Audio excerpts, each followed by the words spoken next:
សួស្តីអ្នកគ្រប់គ្នាជួបគ្នាក្នុងវីដេអូនិយាយពីភ្លើងមីខៀហើយនៅក្នុងវីដេអូនេះយើងនឹងជជែកគ្នាអំពីភ្លើងក្រអៅផ្កាឈូកបៃតង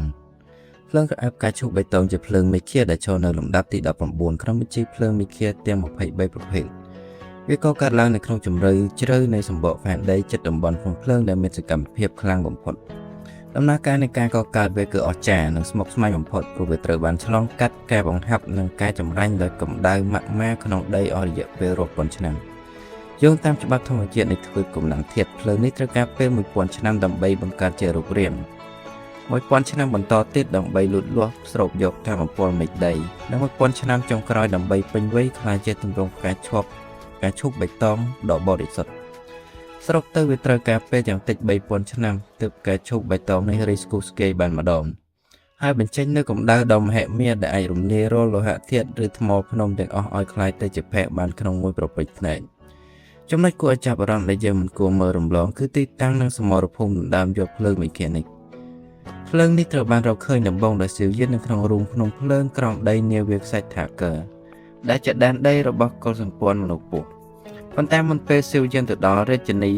មេទូសាបានយកផ្កាឈូកបៃតងនេះទៅវាំងរបស់នាងបាត់ទៅហើយមេទូសាបានប្រើប្រាស់កម្ដៅដ៏កាចសាហាវរបស់ភ្លើងមីខែនេះដើម្បីដុតរំលាយរូបកាយសាច់ឈាមរបស់នាងក្នុងគោលបំណងវិវត្តឈាមជ័រពីពស់ធម្មតាទៅជាពស់លេបមីខែ7ពណ៌បុរាណដែលជាសត្វទេពលំដាប់កំពូលនេះគឺជាឈុតឆាកដ៏ព្រឺព្រួយព្រោះស៊ីវយិនត្រូវបានលបចូលទៅក្នុងទឹកដីសត្រូវ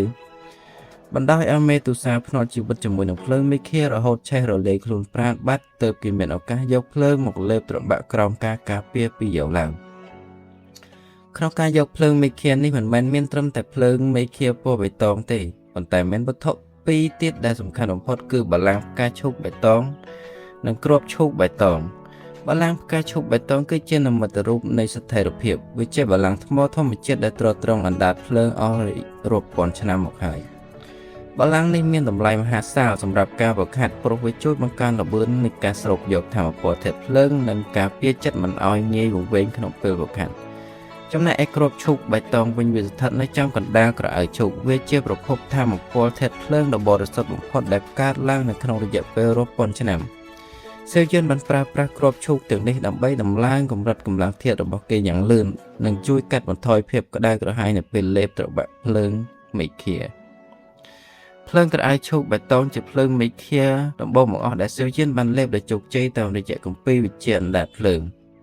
ការរួមបញ្ចូលគ្នារវាងភ្លើងមីខែថ្នាក់ទី19នេះនិងគម្ពីរហ្វិនជាគឺបានធ្វើឲ្យគម្ពីររបស់គេវិវត្តពីថ្នាក់ហួងកម្រិតទាបឡើងទៅដល់ថ្នាក់សៀនកម្រិតទាប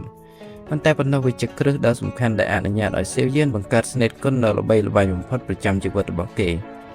គឺផ្កាឈូកកំហឹងព្រះពុទ្ធដោយការរំលាយបញ្ចូលគ្នារវាងភ្លើងក្រអៅឈូកបៃតងជាមួយនឹងភ្លើងឆ្អឹងត្រជាក់របស់លោកគ្រូយ៉ាវបើគ្មានការលះបង់បដូរជីវិតដើម្បីទទួលបានភ្លើងផ្កាឈូកបៃតងនេះទេស៊ីវយិនក៏គ្មានសមត្ថភាពអាចទៅកំទេចបពពកអែបឬកសាងកម្លាំងប្រឈមមុខនឹងត្រកូលហ៊ុនបានឡើយសរុបមកភ្លើងក្រអៅឈូកខៀវមិនមែនគ្រាន់តែជាភ្លើងមីខែមួយប្រភេទនោះទេប៉ុន្តែវាជាសាក្សីនៃការចាប់ផ្ដើមវិជុចប់និងជាគ្រឹះដ៏រឹងមាំដែលធ្វើឲ្យស៊ីវយិនអាចឈានជើងឡើងជាកំពូលអន្តរជាតិភ្លើងមីខែក្នុងពេលអនាគតបើសិនជាមានចម្ងល់ឬយោបល់អីកុំភ្លេចខមមិននៅខាងក្រោមសូមអរគុណអ្នកគ្រប់គ្នាសម្រាប់ការស្ដាប់ជួបគ្នានៅវីដេអូក្រោយ